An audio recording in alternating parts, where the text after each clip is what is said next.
সাধারণ মানুষের সুবিধার্থে লক্ষ লক্ষ টাকা খরচ করে তৈরি হয়েছিল বায়ো টয়লেট। জলপাইগুড়ি পুরসভার সমাজপাড়ায় তৈরি টয়লেট আজও বন্ধ হয়ে পড়ে রয়েছে।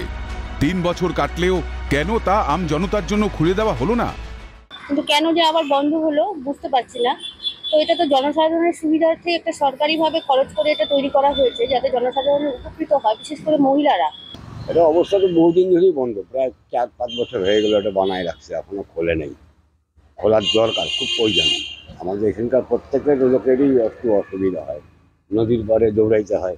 এটা তো বানানোর পরে খুলে নেই, খুললো মাঝখানে 4-5 दिन করে বন্ধ হয়ে গেল।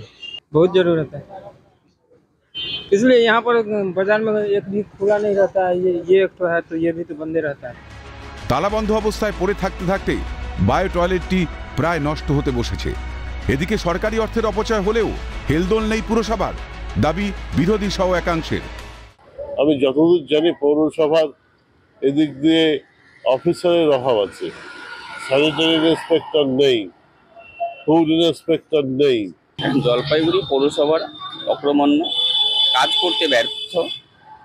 পৌরসভার যে দায়িত্ব, যে জনগণের থেকে যে ট্যাক্স নিচ্ছে, শুল্ক নিচ্ছে, তার বদলে যে পরিষেবা দিতে লাগে, সেটা জলপাইগুড়ি তৃণমূল শাসিত দুর্নীতিগ্রস্ত পৌরসভা বলবো আমি, এরা জানে না।